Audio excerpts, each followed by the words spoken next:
미국 시장 그리고 암호화폐 시장 함께 알아보겠습니다. 오늘도 더드림 에센스의 정혜성 전문가 함께하겠습니다. 안녕하세요. 예, 안녕하세요. 정혜선 전문가입니다. 우리 그린 요정했는데 요즘 성적이 별로 안 좋습니다. 네, 지금 시장에 충격이 연일 좀 가해지고 있습니다. 이날도 이제 3대 지수 모두 이제 급락을 하면서 마감을 했는데요. 다우 지수 같은 경우에는 0.86%, 그리고 나스닥 같은 경우에는 1.53%, 그리고 S&P 500 같은 경우는 1.26% 내리면서 한 주를 마무리를 했습니다. 물론 이날이 옵션 만기일이라서 좀 이제 약세를 보였던 탓도 있지만은 지금 국채 금리가 계속 급등하고 있다는 점, 그리고 확전에 대한 우려감이 점점 커지고 있다는 게 시장에 좀 하방 압력을 크게 가하고 있다고 보시면 될 것 같습니다. 자, 그리고 업종별로 보면은 지금 전체적으로 이제 빨갛습니다. 모두 약세를 좀 보인 가운데 기술주들이 지금 계속 떨어지고 있고요. 마이크로소프트부터 해서 이제 테슬라까지 전부 내려갔는데 아무래도 지금 이 국채 금리가 고점을 찾지 못했기 때문이겠죠. 시장의 모든 관심이 지금 국채 금리에 좀 집중이 되어 있는데 현재 보이는 걸로 봐서는 이제 썩 좋지 못하다. 지금 주식시장이 가장 약한 큰 원인 중 하나겠고요. 고점이 확실해질 때까지는 이제 시장 변동성을 크게 가져갈 거로 전망이 됩니다.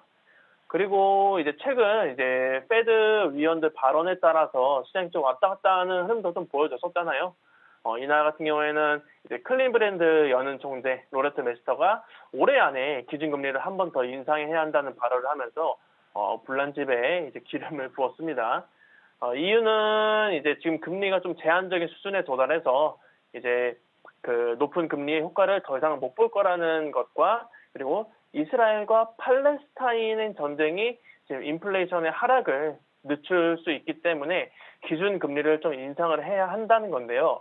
이 메스터 총재 같은 경우에는 원래 좀 매파적인 인물이라 대부분 이렇게 얘기할 거라고 생각을 했지만은 지금 시장이 상황이다 보니까 말 한마디에 좀 시장이 민감하게 반응하는 그런 모습을 보이고 있습니다.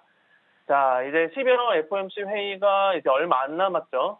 그래서 이번 주부터는 이제 페드 인사들이 아무 발언도 못하는 이런 블랙아웃 기간에 들어간다는 점 참고하시면 좋을 것 같고요.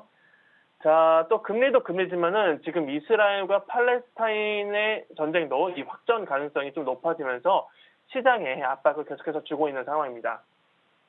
이스라엘은 이제 가자 지구에 이제 지상군을 투입을 할 거라고 좀 강력하게 시사를 하고 있고, 그리고 무장정파인 이 하마스와 헤즈볼라도 절대 이제 지지 않을 거라고 자신을 하는 가운데 지금 사상자들만 계속해서 늘어가고 있는 상황입니다. 이런 와중에 이제 바이든 대통령은 이스라엘과 그리고 우크라이나 두 나라에 굳건하게 이제 지원을 이어나갈 거라고 얘기를 했습니다.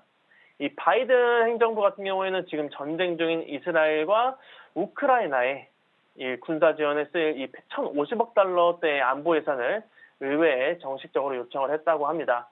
하나로 하면 약 142조가 넘는 큰 금액인데요. 2년째 지금 전쟁 중인 우크라이나에는 614억 달러, 그리고 이스라엘에는 143억 달러, 그리고 이제 마지막으로 팔레스타인 주민 등을 위한 이제 인도적 차원에서 지원이 100억 달러가 각각 좀 포함됐다고 합니다. 물론 지금 이 긴급 지원 요청이 최종적으로 좀 통과할 때까지는 올해 좀 상당히 좀 어려울 거라고 좀 생각을 하지만은 앞으로도 계속 이렇게 지원을 계속 해주려는 모습은 계속해서 나와줄 것 같다고 생각을 하고 있고요. 그리고 지난주에 이어서 이번 주도 이제 실적 발표가 예정되어 있습니다. 지금 그나마 좀 믿어볼 만한 구석이라고는 개별 기업들의 실적이 좋게 나와주는 것밖에 없다고 생각이 드는데, 이번 주는 지난주보다 더 많은 기업들이 실적을 발표합니다. 특히 코카콜라, 마이크로소프트, 구글, 메타, IBM, 아마존, 인텔, 엑슨모빌, 쉐브론까지 해서 이렇게 주요 기업들이 실적을 발표를 하니까 참고하시는 게 좋겠다라는 말씀을 전달해 드리도록 하겠습니다. 자, 우리도 그렇습니다만 미국도 기업 실적들이 항상 생각보다 시장보다 좀 잘 나오는 경향이 있어서 그러면 좀 기대를 해보기로 해보고요. 자, 금리 관련해 가지고 이제 페드에서 블랙아웃 입을 이제 닫는 시기잖아요. 어떻게 보면 정전이잖아요. 정전 블랙아웃이라는 말이. 그래서 어느 정도 분수령이 되지도 않을까 이런 생각도 좀 해보는 거죠. 시장이 먼저 이렇게 과감하게 반영을 해버렸기 때문입니다. 자, 특징적으로 가볼까요? 테슬라. 지난주에 엄청나게 많이 내렸어요. 서학개미들 지금 아주 아픔이 클 수도 있는 투자가들이 좀 많을 것 같은데 좀 볼까요? 네, 테슬라가 아시다시피 지난주에 이제 실적 발표 이후에 아주 난리가 났습니다. 이날도 거의 4% 가까이 떨어졌는데 이 테슬라 주가는 지난 한 주 동안에만 이제 15% 정도 급락을 한 상황입니다. 테슬라가 이번 3분기에도 이제 시장 점유율을 좀 높이려고 저가형 모델을 좀 집중적으로 좀 가격 인하를 단행했기 때문에 이익 마진이 좀 크게 줄었기 때문이라고 보고 있고요. 이것 때문에 지금 증권사들에서도 목표가를 계속해서 낮게 낮추고 있습니다.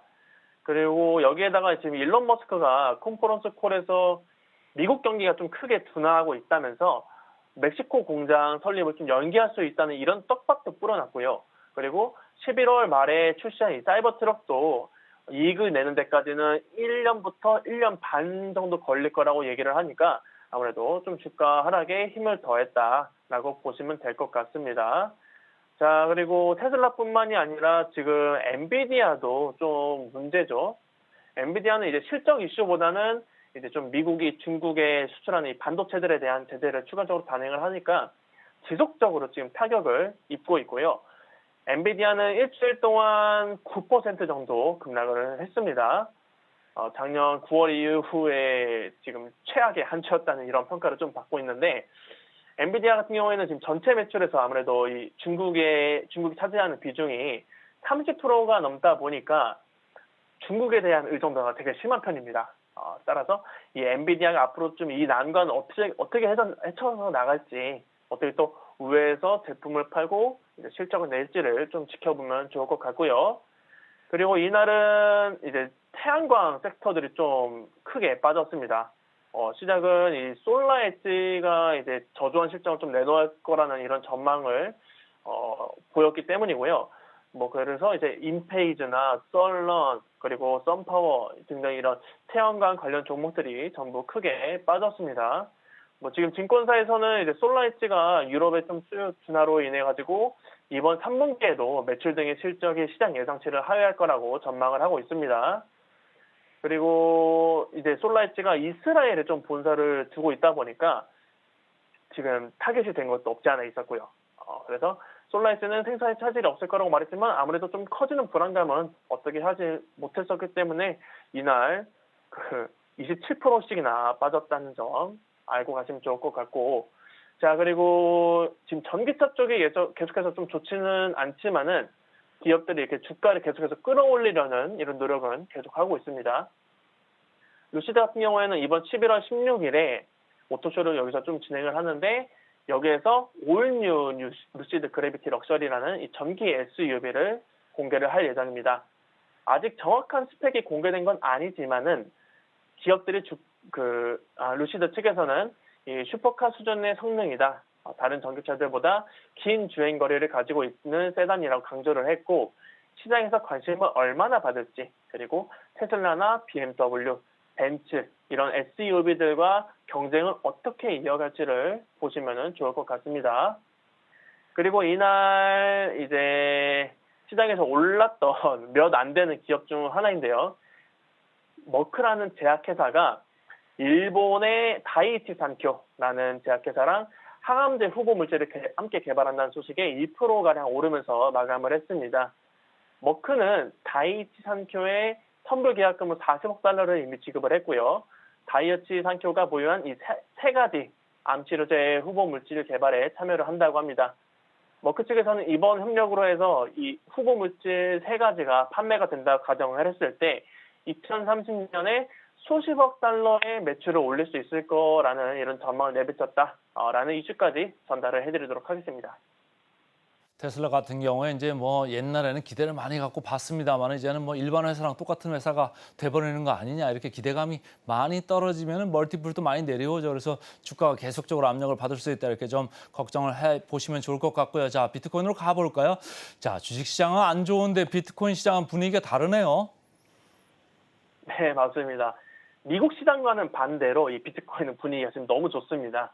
물론 지난주에 이 현물 ETF 오보로 인해 가지고 이제 투자자들에게 좀 실망감을 안겨주기도 했지만은 이게 지금 반등 신호탄이 되고 있습니다.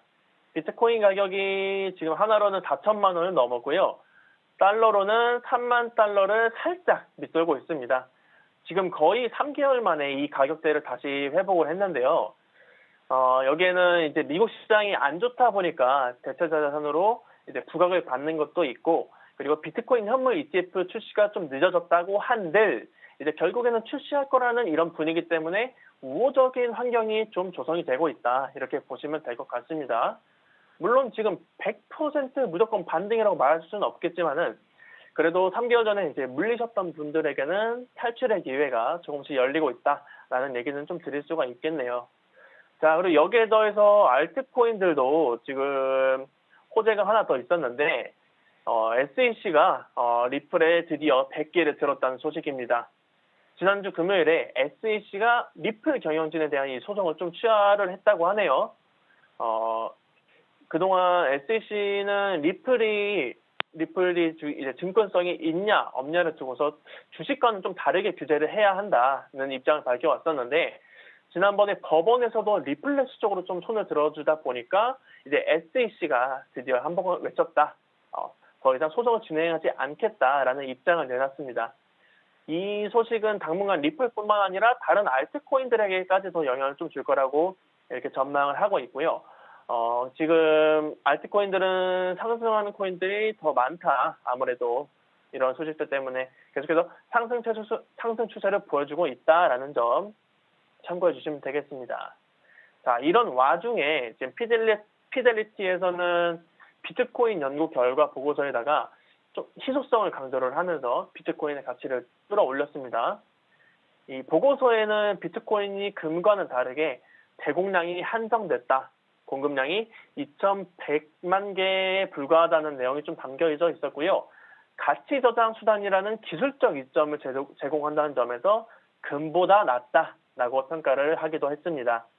이런 이유에서 지금 비트코인이 여러 나라들의 규제를 계속해서 받을 수 있지만 장기적으로는 좋게 본다고 하고 있고요.